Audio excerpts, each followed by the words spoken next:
Welcome to another episode of Listen, Learn, and Love, hosted by Richard Osler. It's a Saturday morning at our house. You're probably not listening to this on a Saturday. And I have two guests in the podcast studio, which is really my front room. Dallin Steele, who's been here before. Welcome, Dallin. Hi, thank you. Dallin is a gay Latter-day Saint, active in his YSA ward. He is in episode 57. You're a returning guest, Dallin. I am. We're still not paying you, though, for podcast appearances. That's fine. We know you're doing this out of the goodness of your heart, so we'll hear more of Dallin's story today. And if you want to hear Dallin's full story, it's a beautiful story. It's in episode 57. We're also joined by Tanner Hutchens. Welcome, Tanner. Hi, thank you for having me. Tanner is a convert to the church. He's 24. And he recently teamed with Dallin to produce a video. And I sometimes like these stories of Tanner, the straight guy back from a mission, didn't know much about our LGBTQ brothers and sisters, but just felt impressed to step in this space and learn more. It took me till age 50 to do what you're doing, Tanner, at age 23, 24. Yeah. And as I've met with many more of our younger Latter-day Saints, they're willing to do what you're doing, Tanner. So I think it's great that you two are doing this podcast together. Dallin offered a wonderful prayer before we started. You two drove up together from, I think, Utah County. Mm-hmm. Yeah. So we're glad you're here. So let's start. I'd love to start a little bit with Tanner's conversion story. You're living in North Carolina? Yeah. And tell our listeners just how you found your way into our church. Yeah. I was originally raised Southern Baptist, and so obviously anything outside of Southern Baptist was cultish, I guess is what you would say. Uh-huh. And I hit high school, decided I wanted to go. I got in the theater, and then I went and watched the Book of Mormon on Broadway. So you went to Broadway? I did. I went to New York. You went to the real deal. I went to the real deal, and those tickets are not cheap, my friend. Some of our listeners would look at the Book of Musical as being disrespectful for a church, or even potentially anti. Did you have a negative impression about our church after you saw that, or a positive impression, or just a feeling you wanted to learn more? You know, it's interesting. I would go watch it again, honestly. Like I just because they don't depict us incorrectly. They're very spot on with the missionaries. And you've served a mission. We'll talk more about. You can speak with authority. Yeah, and I actually, and I've said this to people before, and people sort of criticize me, but I left almost faith promoted. Wow. And some people disagree with me, but I left teary-eyed and kind of felt a little weepy, I guess is what you'd say. Yeah, it's interesting. So tell us, sometimes when I meet people that join the church, there's key doctrines or parts of that just resonate with them and are kind of the cornerstones of them walking into the church. Mm-hmm. Share with our listeners if there's any of those for you, Tanner. Yeah, it was for me. I mean, it was in the beginning. The first experience I had with any member of the church was the musical. And I thought it was so cool that Elder Price in the musical, through some of the most trying times on his mission, still kept the faith. And where I come from, you have your Sunday churchgoers, and that's a very big thing where I come from, where they're religious on Sunday, and then the rest of the week they're sort of a different type of entity, I guess is what you would say. And that's something I saw in the beginning with just members in general when associating with them, how faithful they were, how they kept their faith throughout all of the week, and did FHE and got up and got excited to go to church on Sundays, back where I come from at least. And that was just so appealing to me. You know, I wanted to be a part of something like that. If I'm going to be religious, I want to be a part of something where I'm religious every day.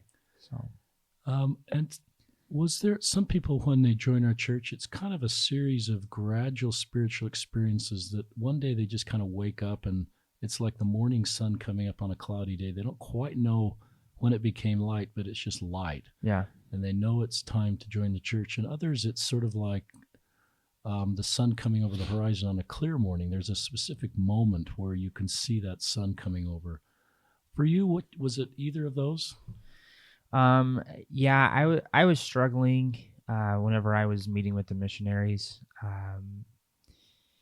I was having a rough time with just Joseph Smith, and obviously I was at the time my grandma and grandpa had kicked me out of the house, and I was just sort of at a low point. But I can just remember sitting in a McDonald's with the sister missionaries because I couldn't meet at my house. Wow. And the sister, she actually ended up going on passing away. She had brain cancer. Wow. I just said, sisters, I don't know if I can do it. Like, I don't know if I can do this anymore. And I got kind of teary-eyed, and she said, I don't know what you're going through, but I want you to know that I love you a whole lot. And the Lord loves you a whole lot. And that was a moment for me that I don't know, I guess through her in sort of an instrument way, I really did feel Christ's love in that moment. It meant a lot to know that someone loved me. They couldn't understand me, but they loved me. You know what I mean? And I felt an overwhelming sensation of just spirit in that moment at a McDonald's, eating a McChicken, right? I mean, it was just. You remember what you were I eating. remember what I was eating. It was just one of those moments where I was like, wow, I need to do. This is good. This is good for me. These people are good. So. We had Alex Boe on a podcast. And it's interesting. There's a lot of similarities between a sister experience at his doorstep and the final visit and her final interaction with Alex that changed his heart. And she basically kind of said he just felt her love. Yeah. And through her felt God's love. Yep. And he was working at McDonald's in England at the time. Oh, wow. I didn't know that. So McDonald's has made it into both of your conversion stories. Yeah, wow. That's awesome. Tanner, thanks for joining the church. Thank you. It took I don't think do you have any family support? No. And tell us about your decision to serve a mission, because that takes another round of courage. Yeah, I joined, and I knew that if I joined that I didn't want me being a convert to be an excuse. I mean, I was a part of the flock now. Like, I knew that that was my priesthood duty at that point. You know what I mean? And if I was going to do it, I was going to do it 100%. I wasn't going to mess around. And so, waited a whole year and got called to Argentina, and I went out and did it. So it's great. Yeah. Thank you for your service and for giving a couple years of your life to the cause. And I just sense there's people whose lives are better because of you. Thank you. Elder Hutchens. Thank you. Appreciate that.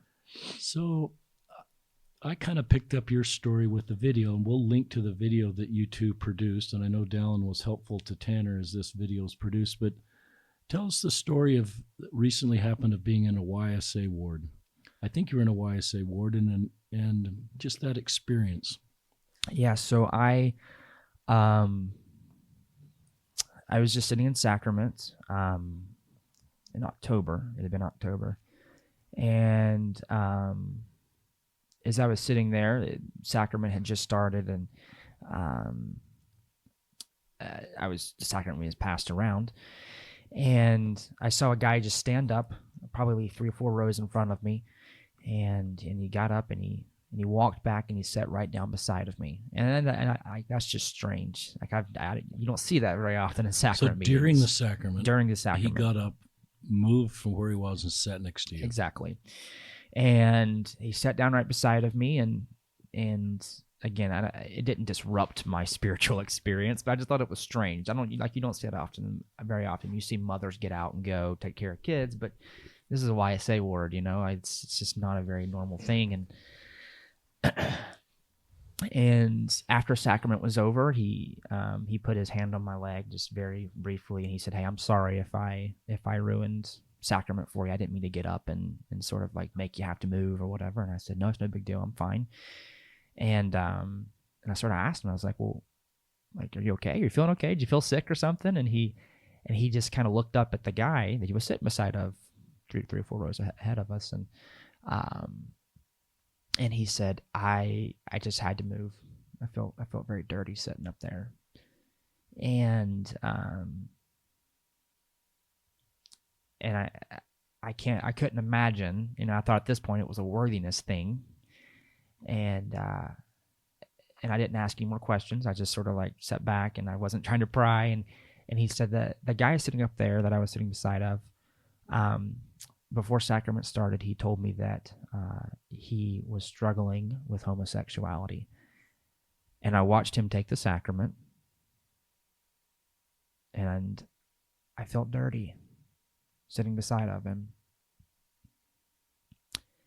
And I didn't want to sit beside of him to have to watch him take the water. And so I had to move.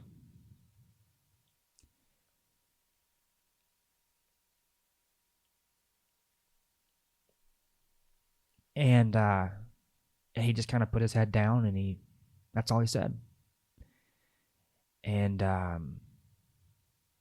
then midway through, after sacrament was over, I was so disgruntled. Like it never occurred to me that this kind of type of stuff happens. You know what I mean? These members were so, the LGBTQ people who struggle with this stuff, or not struggle but experience this stuff, were treated so poorly. And so, was your empathy with the straight guy that sat down to you, or with the gay guy that he left from? The empathy was definitely with the gay guy. It was like, you mean like me feeling bad for the gay guy? Yeah, absolutely. It was wow. Like that is, I mean, I was flabbergasted. You know what I mean? I couldn't believe that someone would get up in the middle of sacrament because they felt dirty sitting beside somebody else. You know what I mean? It just blows my mind, and it blew my mind. Still blows my mind. Good. Yeah. So yeah, definitely with the gay guy for sure. And tell us what road that led you down. Growing up, and we talked previously about this, but growing up, in the South, I mean, obviously you have a lot of, I guess the correct word would be hate towards people of the LGBTQ, or a lot of Southern bias, right? Mm-hmm. But it's really honest. Yeah, and so my mind, growing up is anyone that is LGBTQ, anyone that's gay, homosexual, transgender is I was raised to believe that they're bad people and they're going to hell. You know what I mean? That's what I was raised to believe.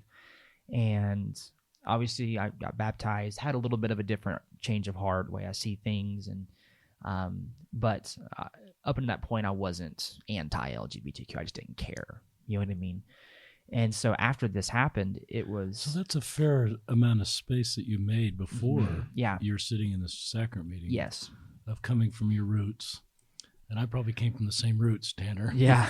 It just took me a lot longer. And to be sitting in the sacrament meeting where you just... I think that's maybe okay to say I just didn't care at this point. But I wasn't trying to separate myself, and I wasn't angry, and I wasn't, I wasn't out to get anybody. I wasn't out to hate anybody. It was just... I really just didn't pay attention, didn't really make a big effort to put care into it. You know what I mean?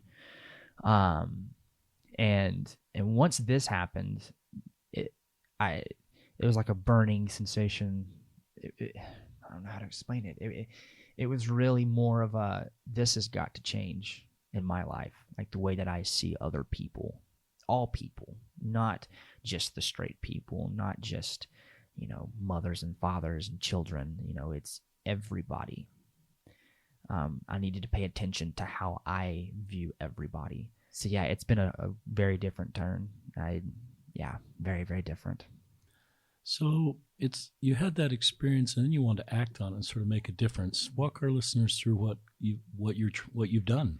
Yeah. So and then how that connected with Dallin. Yeah. So I'd always wanted to start my own YouTube channel, my own Facebook video channel, and this was been in the works for the last 6 or 7 months, just trying to find the people to help me out with it.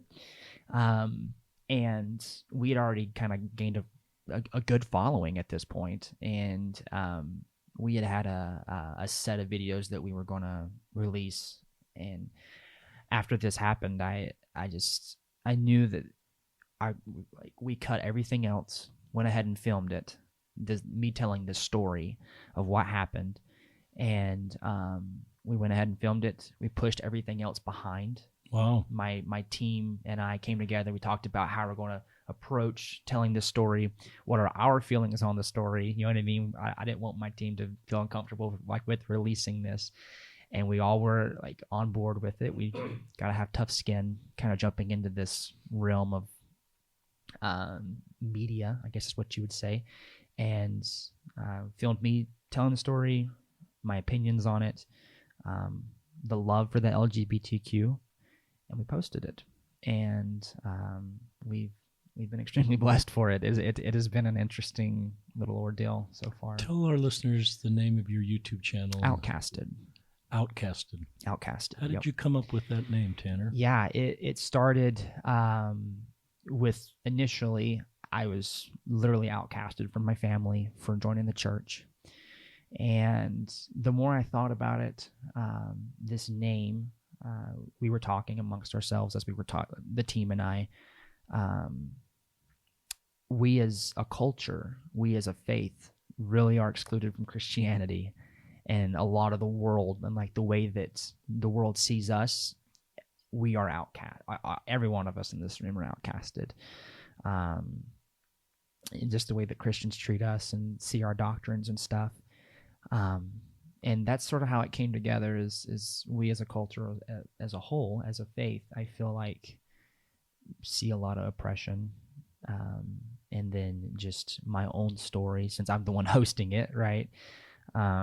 It just felt good. It felt good and outcasted. And we've all been outcasted in our own individual ways, you know, whether we're a boy breaks up with us or we get hurt, our parents make us feel bad. You know what I mean? Like we all can relate to being outcasted in some way, form, or fashion. So. And you needed to, I assume you want to connect with some LGBTQ people as you shared this story to get it right. Yeah, and absolutely. Tell us a little bit about that journey and then how you found Dallin. Yeah, it was interesting. Lord behold, me posting about wanting to talk to someone that's homosexual on my Facebook.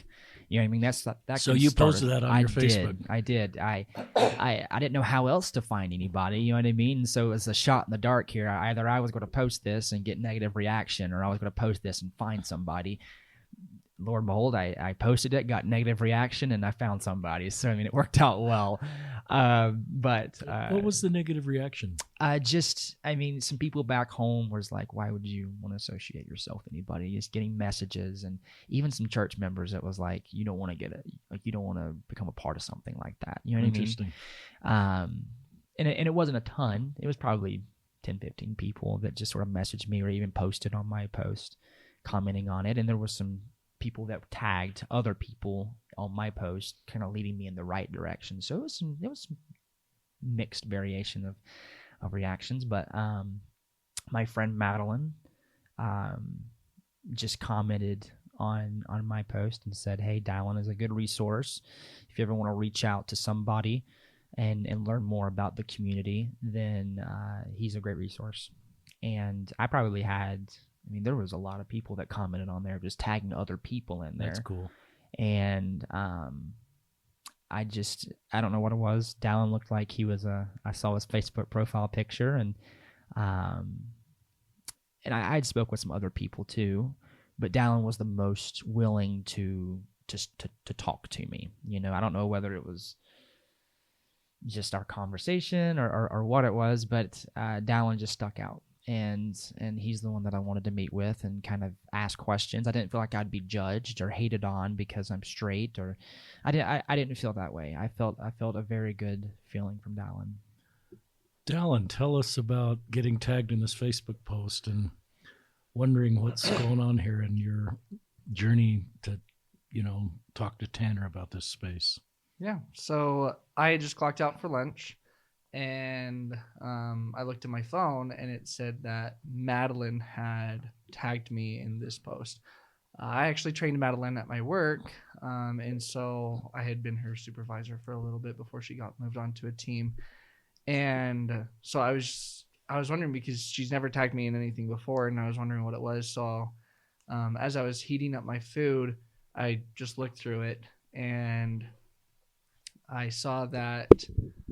I read Tanner's post, and I I thought that was pretty cool. And then I noticed that he had also added me on Facebook. And I think it was a Tuesday, because Tuesdays and Thursdays is a group of friends at work where we get together and we play on the Wii during our lunch break. And I wish I could have done that in my day on my lunch break. It's really nice. It's a lot of fun. I'm in the wrong generation. Yeah. And so they were playing and they're like, "Are you going to play?" And I said, "No, sorry, I'm busy right now." And so I accepted Tanner's friend request and we started messaging. And I could tell that he was really sincere. Cool. I could tell that he, through the things that he was talking about, that this is something that maybe he didn't fully understand, but he was really wanting to listen and to learn. And that kind of that made me excited because, as I've gone through in this last year of having coming out in April of 2018 and been able to share my experiences with other people and see how it's helped them grow in understanding, and then they are able to use that to help others. It's been an exciting path for me. And I was just like, this sounds like a good opportunity to be able to help someone who is truly willing to listen. And so we set up a time a day or two later. I think it was maybe the next day that we were going to meet up. After work, we were just going to meet up at University Mall. And the next day I was at lunch and I was talking to my friends and I'm super excited about this. And I'm telling them and they're starting to freak out. They're like, "Dallin, you don't know him. You don't know what he's going to do." And I'm like, no, the way that he's talking, I know enough about people that I can tell that this guy is sincere. I know that this isn't a setup for something that could be potentially dangerous. And I felt really confident in that. And then we met up at University Mall, and that's just when we began talking, and he shared his story and I shared mine. One of the questions I want to ask is just sort of what did Dallin kind of help you see? It sounds like there's some similarities between our two experiences, Tanner. I call it a hard drive reset. I just realized that straight people have told me my whole life how to feel about LGBTQ people, and I just felt a real strong impression that that's not the way to do it. Yeah. And so I just wiped my hard drive clean and said, gay people get to tell me about gay people, trans people get to tell me about trans people. And it was just, I wanted to listen to their stories. And in these early conversations with Dallin, what were some things that you just learned as you were listening that you could share with our listeners? Number one, when you go on a mission, you tell people, you say, you've probably heard a lot about the church, but you definitely want to hear it from the people, from us. We're carrying the truth. You know what I mean? And I sort of took that approach to it. It's like, okay, like I taught that for 2 years. I'm going to go to someone who is living it. So to learn the best about our church, you got to learn from people in our church. Exactly. If you want to learn the best about Judaism, you got to learn from a Jew. Exactly. Okay. It's the same thing with the LGBTQ that I found. So in the early conversations, it was, I don't understand you. I don't know what you're going through. And nor do I claim to have went through anything that you were going through. But I want to know, and I want to understand how you can be a member of the church, an active temple recommend holding member of the church, and be gay. Like I want to understand that because that fascinates me. Like it's against everything that I've ever believed. You know what I mean? And if there is some way that you can just tell me, you could change my life. And Dallin did. Like in the early conversations, it was he's a normal guy. Number one, he is as normal as anybody. And just from him talking and the way that he spoke to me, it's like, okay, these people aren't aliens. Like people aren't out to get me or they don't hate me. It's they're very much just want to be understood, just as we all do. You know what I mean? Everyone just wants to be understood and loved. And he taught me about correct usage of terms. Like what is it that you don't say around these people? What is it that they that they prefer, because we all prefer to be spoken to in a certain way. You know what I mean? We as members of the church don't want to be called Mormons anymore. You know what I mean? And it's the same concept here. It's a great example. And so it's like that. That's Do you to be remember any considered. of those terms that you just learned a better tone? Yeah. Because it sounds like your heart's in the right spot. Yeah. It's But you're trying to get the vocabulary in the right tone. right. For me, it was the big one for me is struggling versus experiencing. Someone who is struggling with homosexuality as opposed to experiencing. Like Dallin is an openly gay man, and he is experiencing homosexuality. He is not struggling with homosexuality. And why? And we could have Dallin answer this question, but it's kind of, well, if you're talking to your fellow straight friends trying to explain that, why is that different? Yeah. I'm not struggling with Mormonism. I'm not struggling with being a member of the church. I am very much experiencing a Latter-day Saint life. You know what I mean? And although you see me as struggling, you as a Christian man, my friends back home talking about, right? You as a Christian man are seeing me struggling and going to hell as an LDS person. I'm very much experiencing it, and in some differences, I don't know how you feel, Dallin, with it, but I enjoy my experience and I accept who I am. You know what I mean? And I assume it's the same way with you, Dallin, and most of LGBTQ is that although you have different opinions, I try not to struggle. You know what I mean? I try to be pretty happy, and I try to live my life as That's best as I really can. helpful. Yeah. Thoughts on that, Dallin? Yeah. When we talked, because one of the things is, there are struggles that come with being gay. 100%. But there are also struggles that come with being straight. But that's not your entire experience. It's part of it, but if we talk about it as 100%, oh, you're just struggling with being gay or homosexuality or whatnot, it doesn't invite a conversation about the beauties about being able to be gay or straight or single or older, younger, whatever the case may be. Experiencing homosexuality kind of just says this is an entire experience, and it's not just about the struggle, because there are good things about it as well. I like that, where it's positive. Everything you just said was positive, both of you. Other sort of deprogramming, reprogramming things that came through listening to Dallin, Tanner? Yeah. And this is going to sound horrible, but this, like, even for me today, I got into the car with Dallin, and the first thing I said is, "How are you doing, brother?" You know what I mean? Like, Dallin is a really good friend. He's a brother to me. You know what I mean? If my grandma knew that I got into a car and called someone that is gay a brother, I didn't even think twice about it. You know what I mean? Like it was like a reboot for me. She would scald me. I would be beat to a pulp. You know what I mean? And it didn't even occur to me coming up here. I don't think of Dallin as gay. I really don't. I don't see him as a gay man. Like, it's the reprogramming is, I see Dallin as my friend.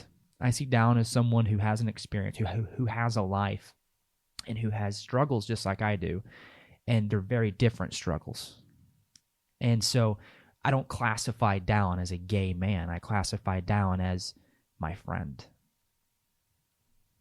Well, now you brought some tears to my eyes, and probably a bunch of our listeners. That is the gospel of Jesus Christ. Yeah, absolutely.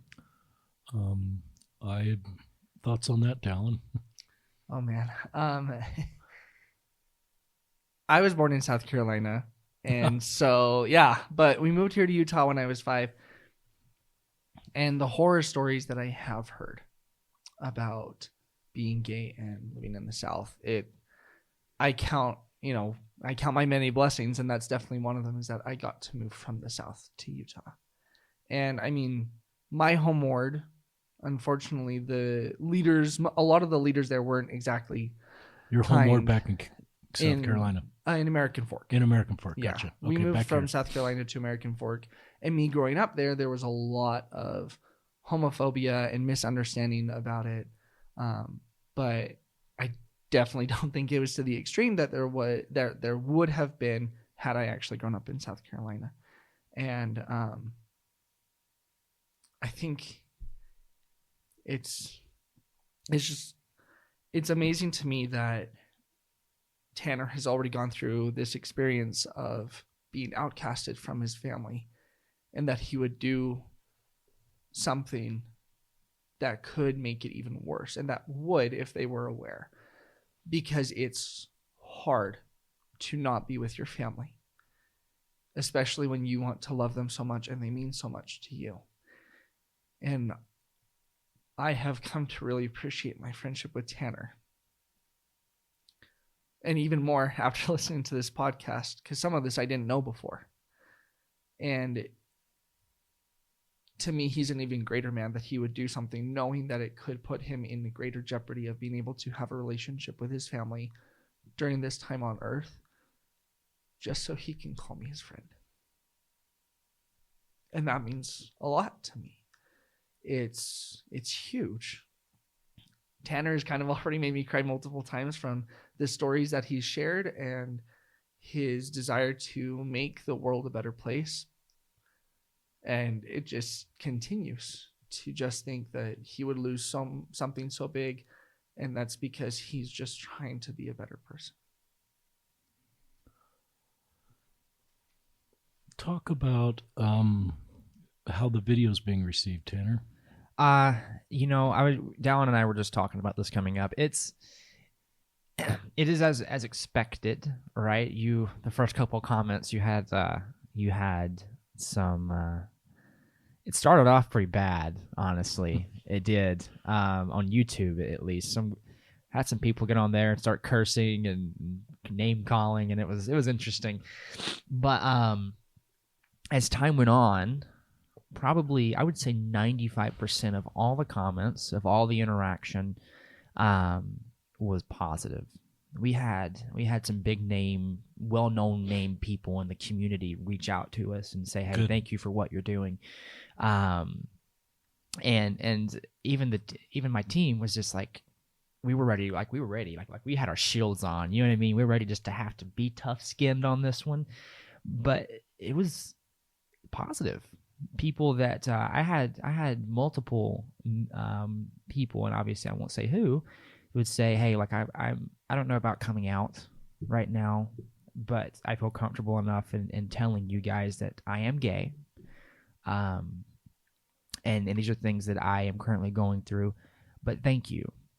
You know what I mean? Like thank you so much for doing that, because it's the one thing that we heard the most was, "Never thought we'd see a straight man get up and say the things that you're saying." And that means a lot to us as a team, as a producer, as someone who makes these videos, and as a human being. It's good. It was good for us to see that. Have you had any feedback from ward members or people in your circle? Yeah.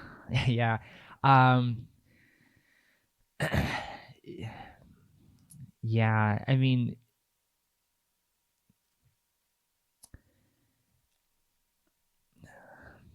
the problem is I had a family member actually reach out to me about it, and I had some friends reach out to me about it, and it's hard to say really, because it's been so mixed. As far as my own circle, it's like, well, that's not who you were 6 or 7 months ago. You know what I mean? You didn't really care about this stuff six or 7 months ago. And it's true, I didn't. And I think it's become more of a shock to my circle, the Southern Baptists, hellfire damnation, Southern Baptist Mormon, or a member of the church rather now, right?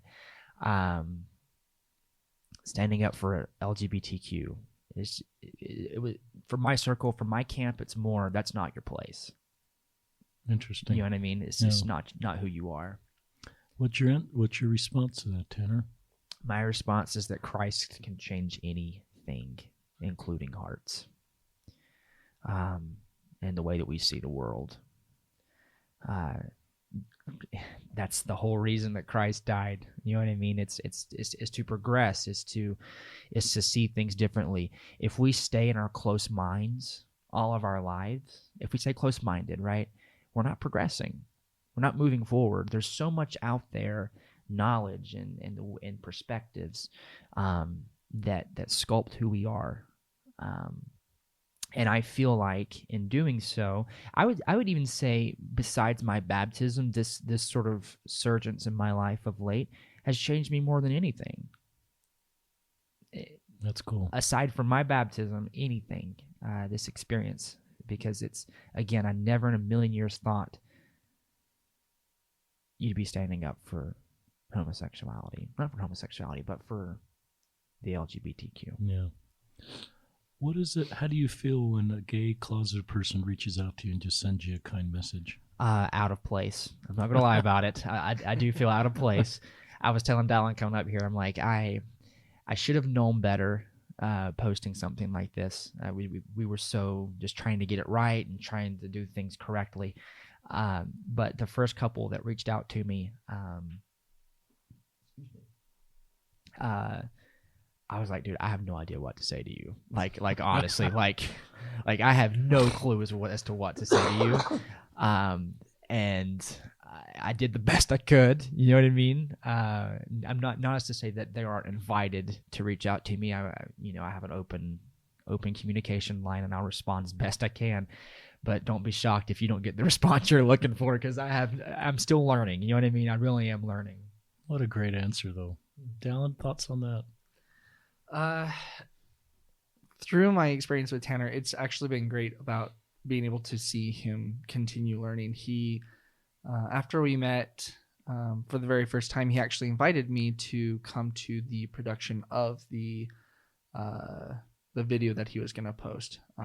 So then I could help, maybe, reword things or help with stuff. And he invited me and said, I could bring someone. So I brought a closeted friend, and we both went. And it was really cool, because they would, have a take, and then they would stop, and then they would ask us, what are your thoughts? What do you think? And they would listen to both of us, whether it was my closeted friend or if it was me. And the entire group just treated us with like such respect. It was exciting for me, because even if they hadn't, I knew I had a huge circle with my family, friends, coworkers, my ward, that, would support me. But it was wonderful to be able to see that for my closeted friend who hasn't had the experiences that I have had. But both of us, we were so pleased. We were so happy as we drove, back to our homes. And my closeted friend made a comment. He said, it's really weird that other people knew about me, and I'm not like really out. I never came out to them, but they knew. That's interesting. And to me, it was a really good, positive experience for him to be able to see that there are people out there who are willing to listen and learn and take in what he has to say as important on a subject that they are not, personally experiencing.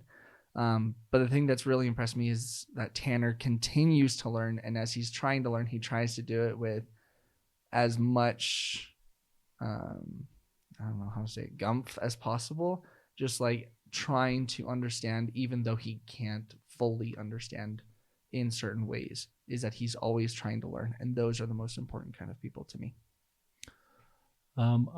I use this quote a lot from Brene Brown: fitting in is assessing a situation and sort of becoming what you need to be to fit in. And belonging doesn't require you to change who you are. It requires you to be who you are. And belonging is so much more healthy and sustaining. And I look at where you are, out, active, out, gay, committed to the church, committed to your orientation. I don't know if that's the right term. I'm still learning too. I love what Tanner said, experiencing. Mm-hmm. That was a very helpful framework for me. I've never actually heard that articulated as well as Tanner just shared that. Maybe you taught him that. Or maybe he learned that on his own. Well, I can't remember if it was me or if it was my closeted friend who really hit it home. I think we had talked about it the Wednesday night, but then during the actual filmmaking, my closeted friend actually took a good 30 seconds to a minute just to kind of explain how the entire experience isn't just struggling. So yeah, I think it was him. I love that framework. Yeah. That's so much more healthy and positive. But I think you're able to, I've felt that if we can create a better environment in our church so that you can belong, you don't have to change who you are, Dallin. You can be who you are. Yeah. And we, as a church and as a community, as a society, as friends, love you for who you are and recognize your gifts and abilities and attributes and how we are better off as the body of Christ with you here with us. And we can't, I said this out loud a few years ago at a BYU thing, USGA thing. I don't think we've become the church God wants us to be without our LGBTQ members as part of helping us grow to be the body of Christ that we need to be. So this experience is so, along those lines, and it just gives me so much hope. I think, Tanner, what you've done here and what you're doing, I'm more and more willing to do this. And I think it's part of just maturing as a church and as a society. And we're, historically, we've moved beyond some of the phobias that we've just societally normalized. And because of our good hearts and are willing to understand, we're able to listen and sort of reprogram ourselves like you've done and so many are doing. I was thinking when I was filming this, there was a moment that I just turned around and I hit the screen, and I was just thinking, wow, like this is happening, and it hit me, and I've been thinking a lot about this the last couple of weeks since I've had the chance to go back and sort of see the work that we did, and sort of along the lines that you were just saying. I don't think it's the LGBTQ that is going to change the culture. It really is us members that aren't LGBTQ that are going to change the culture.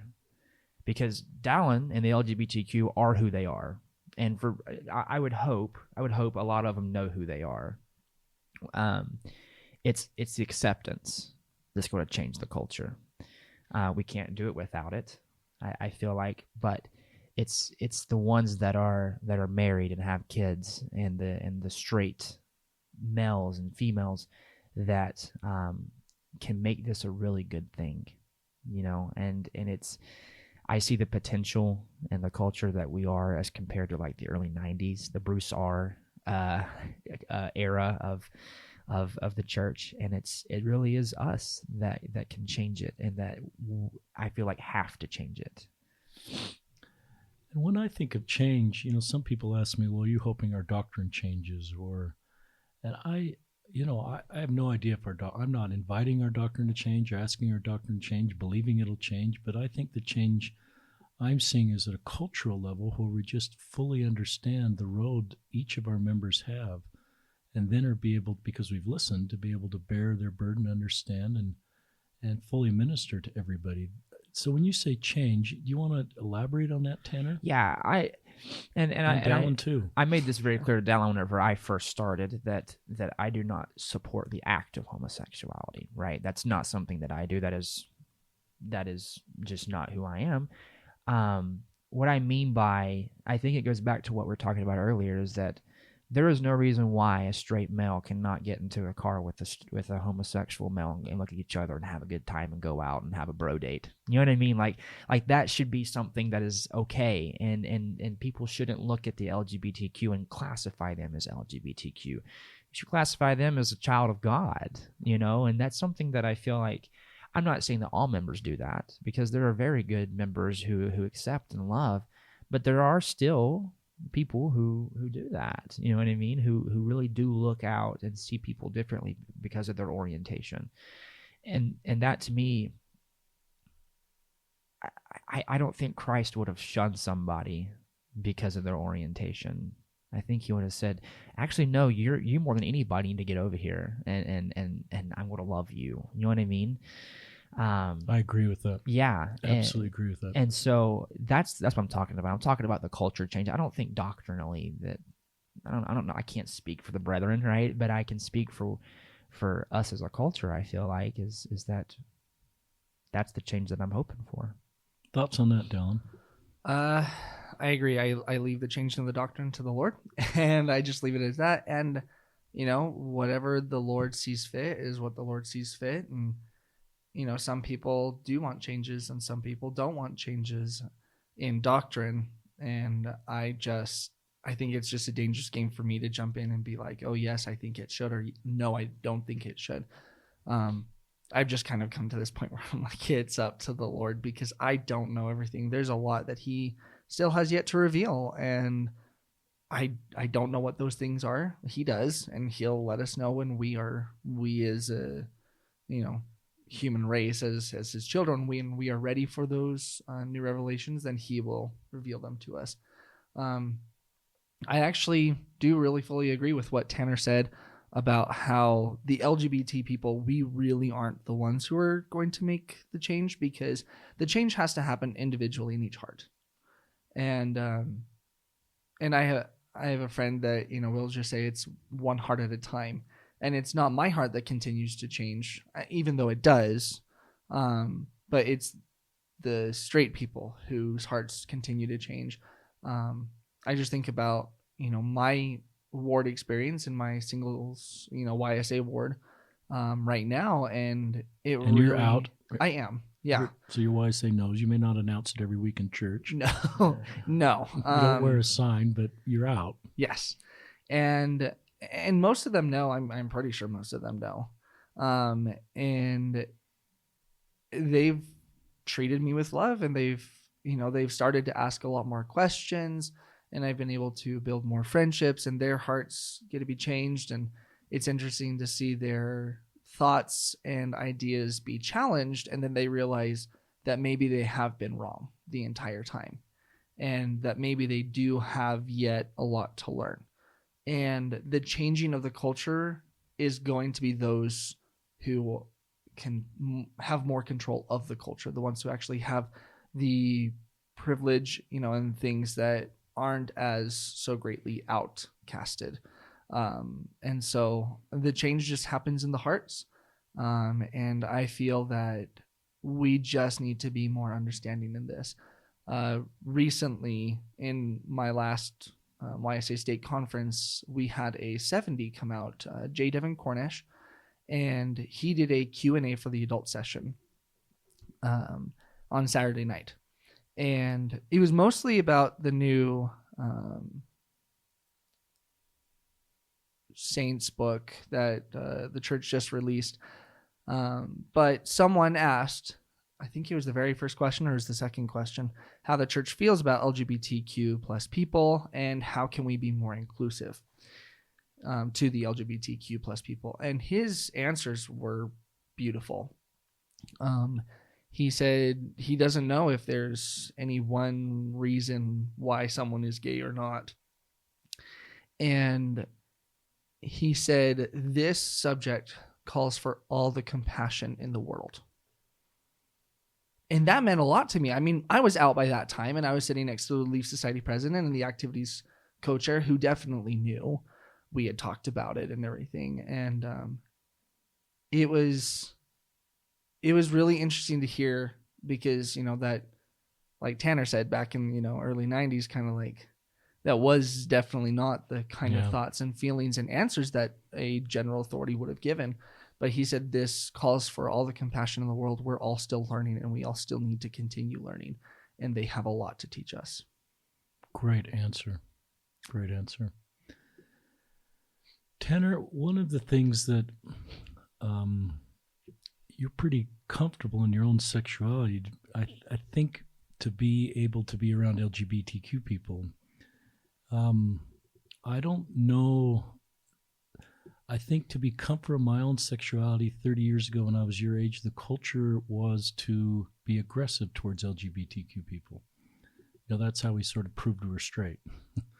And I don't mean aggressive in saying I was physically harmful, but I was thinking about this morning of the gay people in my high school and how to sort of own my sexuality. It seemed I wasn't ever very mean, I don't think, but I separated myself and I said unkind things. And I think the culture, I remember on my mission, if we ever heard that one of our companions were gay, I think we were supposed to not be kind to them. Huh. And I think one of the things that I'm drawn to your story, because I think there's a lot of straight people that are worried about their sexuality being questioned if they start being kind to LGBTQ people. Huh. Versus where I'm of this feeling that's, you can be confident in your own sexuality, And the way to do that is actually be kind to people with different sexualities. Any thoughts on that? And has anybody challenged you on your own sexuality because suddenly you're kind to LGBTQ people? Yeah. You know, I accept myself just as much as the LGBTQ accepts themselves. I know who I am. I know what I stand for. I'm very confident in that. And I mean, I can't control how other people feel. I really can't. Like, at the end of the day, if someone chooses to be gay, if someone chooses to be straight, transgender, or, you know, whatever it might be, I can't control that. And for me, there's really no reason to feel uncomfortable and question my own sexuality because something that I can't control. You know what I mean? Yeah. If Dallin is gay, which he is, that shouldn't change the way that I see or think of him or myself. Does that make sense? Yeah. Like, Christ, the whore, right? That the people brought to Christ. They were going to stone her. They were going to cut her head off, the whole 9 yards, right? Because she committed an adulterous act. And Christ just said, "Hey, look, like, go and sin no more. It's good. You're okay." And he loved that woman. And I guarantee you that Christ did not question himself. Guarantee it. And if we're trying to become Christ-like, which is the whole point of the church, which is the whole point of the gospel, is to return to live with our Heavenly Father and to be, I mean, you can get some deep doctrine here, right? But to eventually go on to become like God, then that's not emulating Christ very well. And yes, I've had people, friends back in the South mainly, message me and say, "Hey, like, what are you doing, dude? Like, that is way too open-minded. Like, are you okay?" And I'm like, "No, I have a very hot date tonight. Like, I am feeling okay. You know what I mean? Like, I'm good." I just think the issue with it is just love. It all comes back to love. And this is why I get so much hope. I spoke with a gay Latter-day Saint, Calvin Burke, at Payson High School this week, and he spoke with me. Kind of, you may know Cal, and Yeah. And I should have you speak with me, Dallin. But I asked him, and just kind of spontaneously says, "Cal, are you out to your roommates?" And he goes, "Yeah, I'm out to all my straight roommates." And I go, "How are they navigating that?" And it is not an issue in our apartment. And I think, you know, I don't know if that you need to answer this question, Dallin, but sometimes I think for LGBTQ people to have straight people, for a gay guy to have a straight guy, sort of not separate himself, can be one of the most healing relationships, more than the straight sister who it's not, maybe it's easier for her. Any thoughts on that? Because that's one of the things I picked up is sometimes it's the straight guys for the gay guys that don't separate themselves, that are still kind, and we're riding the same car together. That is very helpful in healing. Oh, it's huge. It's huge. It was huge to me at the very beginning as I would start coming out to, you know, like, family's different, girls are different. But I had to give Mark and Peggy a shout out because you've got awesome parents. Yes. But when I started coming out to the guys, I think that's when I was most scared. I think probably the scariest one to me was coming out to my best friend, Kyle. He's amazing. But I was so scared because he was my closest friend ever since like 5th, 6th grade.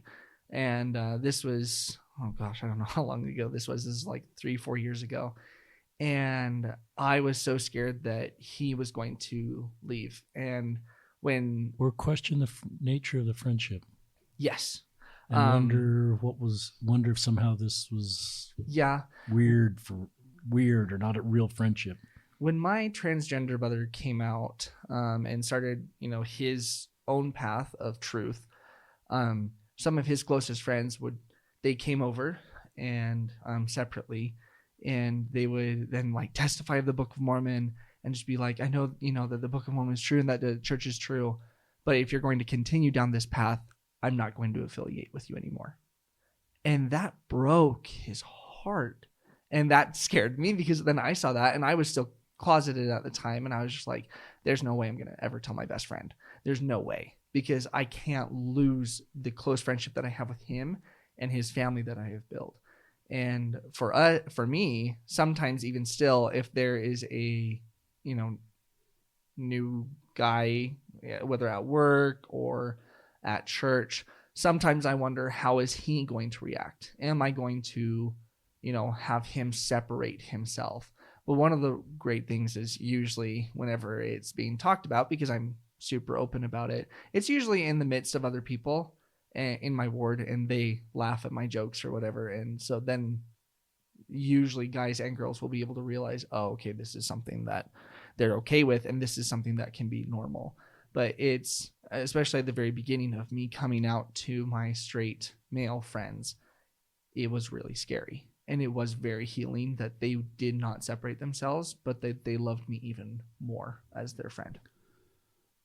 So, those of you that are straight out there, and wanting to be safe, I think one of the things you can do is to just create a culture where you're saying kind things about other people. It doesn't mean you need to pick up the LGBTQ and always saying, but I think if your narrative is you're just having discussions with people, is always talking negatively about other groups of people that are different than you, you're creating a culture that you're not safe to come out to. But if you're, creating a culture where you're not only standing up for your beliefs, but you're also being kind to other groups, and there's just lots of other groups out there, then I think you're creating a culture where people are safe talking to you. But one of the things, and Travis Tyner was on a podcast talking about his high school friend at Viewmont coming out to him, that they had been best friends, and how Travis and his wife, it just didn't change anything for Colin Hanson to come out. And sometimes I think for our listeners, it is helpful to know that if you're the straight woman for a woman, or the straight guy for a guy, those relationships, it can be very helpful for a gay person. And I invite you all to follow the example of Tanner, because Tanner is confident enough in his own sexuality that he can ride in the car with Dallin up here, and he can go to lunch with Dallin, and he can ask Dallin about his life, and it's a sign of strength. It's a sign of him being confident in his own sexuality, and more important, being confident in his role as a disciple of Jesus Christ to learn about other people. And so that's one of the reasons I'm really glad we're doing this podcast, because I think a lot of people want to do what you're doing, Tanner, and they're good in their hearts, and they just recognize that I don't want to be adding to anybody's burden. And you had this experience in the sacrament meeting where it just caused you to say, I just heard isn't right, and I'm going to do something about it. And so I just invite people, be like Tanner. You may not need to make a musical video, but create conversations so you're safe. If you want, I know when I, as a YSA bishop, just said a couple kind things about LGBTQ people on social media, I was stunned with what happened. Is I just became safe for everybody to talk about everything. The straight kids that had stuff they've never talked to anybody about said, well, I'm not gay, but I'll go talk. I know I can talk to this guy now. So I think if you just create a culture around you where you're saying kind things about marginalized people, then you are creating a feeling of safety as a parent. I read some research yesterday or the day before about 80% of the conversation a gay high schooler will hear in Utah is negative about LGBTQ people. That's so gay.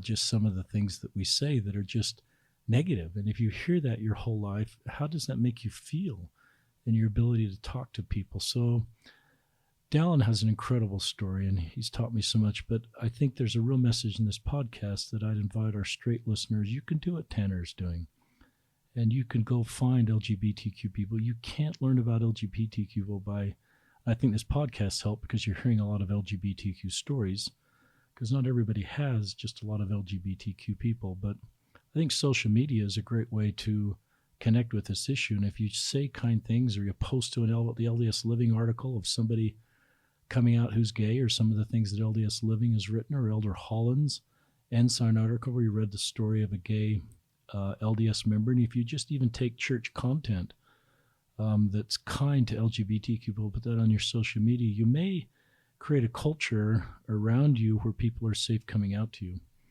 Tanner, any thoughts on all that? I was, yeah, as you were talking, I can't help but to feel like that oh man, how do I put this?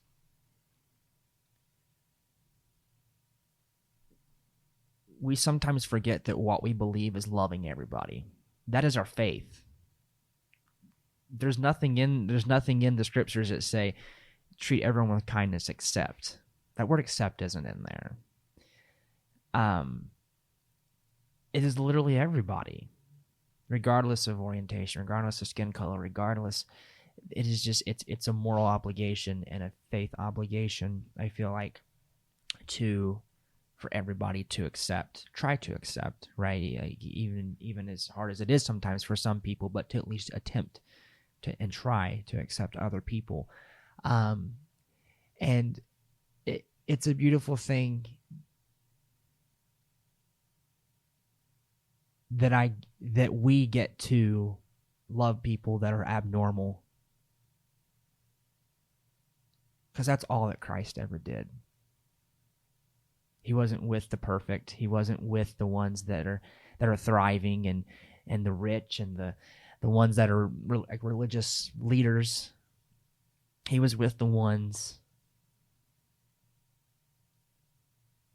that didn't know better. He was with the ones that needed love, the ones that were imperfect, and more so saw themselves as imperfect people, the humble. And that's a life that I hope that we all could live. Well said. I think one of the things that's a principle of this podcast is for LGBTQ people to give straight people space to sort of figure this out. So I sense Tanner's heart was in the right spot the minute you met with him, Dallin. But it's taken, and as Tanner's wanted you involved in the video and your friend to help create the right tone. But I would hope that LGBTQ people, when you meet someone like Tanner or me, who's trying to do the right thing here, but we may not have the right tone or the right vocabulary, or we might not say things, be patient with us. And because it does take a little bit of time, even though our heart may be in the right spot, to be able to articulate the very right thoughts. And so we may trigger our LGBTQ friends at times as we're trying to do the right thing. But I think the way to continue to grow is to be open and teachable and not defensible, and have loving, kind LGBTQ people like you, Dallin, thoughtfully give us suggestions. I've received hundreds of suggestions. Yes. Some that I can implement and some that, are outside of what I can do. Thoughts on all that, Dallin? Do you scream at a baby when they're first trying to walk? No, because they're gonna fall. They don't know how to do it yet. That's kind of the same thing. Not to call you childish or like a baby, but in a way, that's exactly what happens when you finally stumble upon a subject that you need and want to grow in. If you go to college and you're taking astrophysics or something, if you don't have everything down exactly perfect, exactly how it's supposed to, your teacher's not going to kick you out of the class the very first day. It's that same kind of thing. Now, you don't want to waste your time and your precious things about you to people who aren't willing to listen. It's kind of like now they've kind of, they might be in the teenager stage of rebellion, and they don't want to listen. They don't want to hear. And you can just say, okay, maybe in a few years you'll be at a different spot because you'll go through your own trials, and then you'll be able to have a more open heart. And that's okay. If you step away from someone who is toxic and unkind and good cruel boundaries on purpose, you can put those boundaries and say, you know what? Right now isn't a good time for both of us to do this. But then you'll find people like Tanner who are willing and they are ready to listen. And even though they're not going to say everything perfectly, that's okay. And that's what I have to do with the people that I train at my job. They don't know everything about the Social Security process that I teach them about. And they don't know how to say everything perfectly. So I have to keep teaching them over and over about the correct wording or the correct answers. It's the same kind of thing.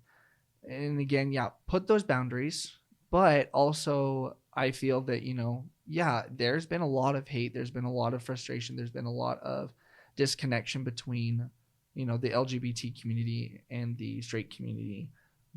But that bridge is being crossed by so many people, and it can be crossed by so many more people if we can all come together and understand, yes, there are certain things that, they're going to say that they don't understand, but that's our good opportunity to be able to help them understand as much as possible. That's great.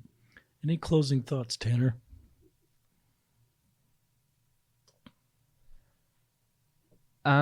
Just to add on to what Dallin just said, I wasn't scared whenever I first. Let me take that back. I was scared to meet with Dallin because I didn't know what to expect. Was I scared for my reputation? No. Good. I wasn't. If there's anyone out there, right, who wants to learn more, I promise you that if you're scared for your reputation over this subject of becoming more involved, you don't want negativity in your life anyways. You don't want people that are going to slash you in your life anyways. Because I promise you that those that try to do their best to follow Christ will openly love you for it. They will. And the LGBTQ will love you for it. And in the change that I've seen in myself is, it is a good feeling to know that I'm trying to be more accepting. It's a feeling that you can't explain. It really is.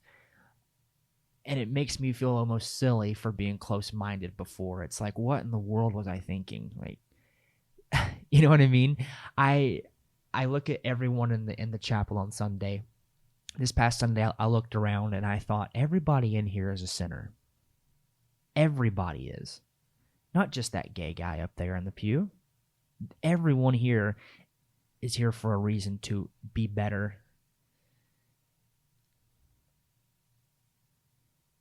And I just never understood why I thought or saw just the gays differently. When everyone in here has problems. And that's my final thought, I guess, is that everyone is struggling with something. Everyone is experiencing different things. We are all in the same boat with different journeys. And we all deserve the same love and compassion that the next guy sitting next to you does. Thank you, Tanner. That's the gospel of Jesus Christ you're teaching. And I look at your life and I think, you're 24, or if we could invite you back at 34 and 44, I would think what you've experienced in this last year is pivotal for you. I think if I met your wife one day and talks about you and the kind of father and husband you are and the kind of kids you're raising, that the principles you've learned here transcend so many different things that will help you as a husband and as a father and a church person. So I think your ability, because of you learned this space, will help you for the rest of your life. And I would guess your 34-year-old self and your 44-year-old self will say, I'm really glad what happened. Mm. And you will continue to thank Dallin Steele and continue to be his friend because of the things that Dallin has helped you to be able to be a better person. And you know that. And then your ability to help other people.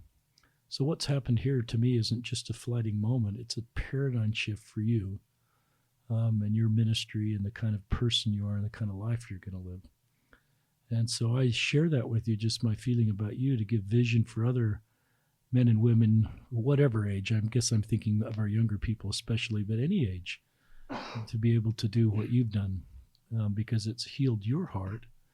Another thing is I thought about perfect love casts without fear. I know I had fear about LGBTQ people, from everything I'd picked up from society, but I have no fear at all. I have fear of ISIS, because they want to put a bomb on my house, at least last I read, but I don't have any fear of LGBTQ people, even those that have left our faith.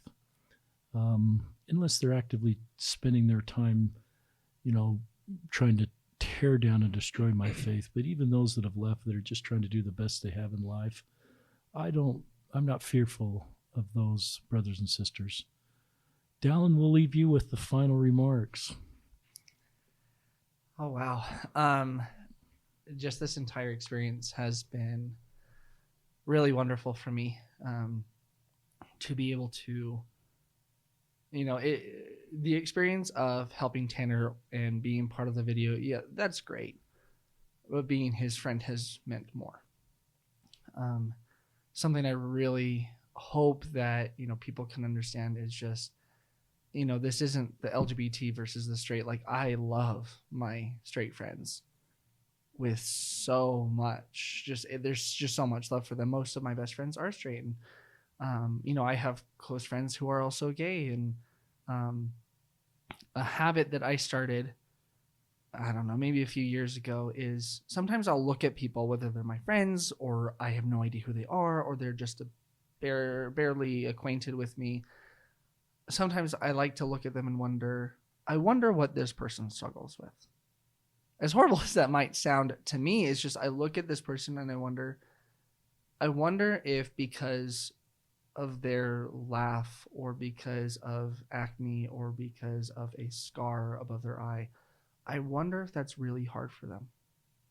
And it has helped me in my capacity to listen and to learn from other people, whether, they are, I don't know, tall, short, different situations, having grown up with child abuse, having been kicked out, from their home. It's amazing the things that we can learn. And I really would hope that people understand that, a majority of us in the LGBTQ community, we are really striving to make sure our straight friends feel loved too. That's cool. This isn't just about, hey, we need to feel loved and only us need to feel loved. I want you to feel loved too. This isn't about me. This is about us. This is about everyone feeling loved and wanted and listened to and important. And I think the real way to do that is just to learn and love. And maybe you don't agree.